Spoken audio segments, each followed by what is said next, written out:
Plan వేసినా కానీ కోట ప్రభుత్వాన్ని తొక్కేలేకపోతున్నాం. మొన్న పాస్టర్ ప్రవీణ్ చౌర్ వాడుకొని రాష్ట్రాన్ని అల్ల కళ్ళను సృష్టించేద్దాం అనుకున్నాం. అది మొన్న ఆ చేబ్రోల్ కిరణ్ గారిని వాడుకొని కూటమి ప్రభుత్వం బూతుల ప్రభుత్వం అని నిరూపిద్దాం అనుకున్నాం. కానీ 4 గంటల్లోనే అరెస్ట్ చేసి మంచి ప్రభుత్వం అని నిరూపించుకున్నారు. అవునే, ఎన్ని ఎన్ని ఎన్ని ఎన్ని ఎన్ని సేవలు తీసుకొని వచ్చా, అన్నకు ఒక్కడి కూడా ఉపయోగపడలేదు. ఈ కూటమి ప్రభుత్వాన్ని కూకటి వేలతో పీకేయాలంటే ఒక కుట్రని పన్నాలి. అది ఎలా ఉండాలంటే ఒక సెంటిమెంట్, ఒక ఎమోషన్, ఒక డివోషన్. వాళ్ళు ఇంకా రోడ్లు వేయలే అని చెప్తామన్నా. వేసారు కదరా. డిఎస్సి నోటిఫికేషన్ రాక చాలా మంది చనిపోయారని చెప్తామా? వచ్చేసింది కదంటే. అరే ఇచ్చేసారా? అంతకంటే పెద్దది ఇంకేదైనా కావాలి. ఐడియా అన్నా, మనం అధికారంలో ఉన్నప్పుడు టీటీడీ గోశాలలో 100 ఆవులు చనిపోయాయి. మనం ఆ న్యూస్ బయటికి రానివ్వలేదు. ఆ ఫోటోలు వీడియోలు ఇప్పుడు మన దగ్గరే ఉన్నాయి. టీడీపీ అధికారంలో ఉన్నప్పుడు టీటీడీ గోశాలలో ఆవులు చనిపోయాయని చెప్పి ఫేక్ న్యూస్ స్ప్రెడ్ చేద్దామన్నా.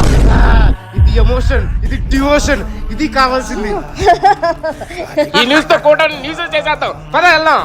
ఎన్నిసార్లు దొరకలేదు, మనకేమైనా కొత్త? త్వరలోనే ఆ ఫోటోల మీద ఉన్న డేట్లు దొరికేస్తాయి, మేము ఫ్రాడ్ అని దొరికేస్తాం. ఇది బయటకి రాని చక్రవ్యూహం.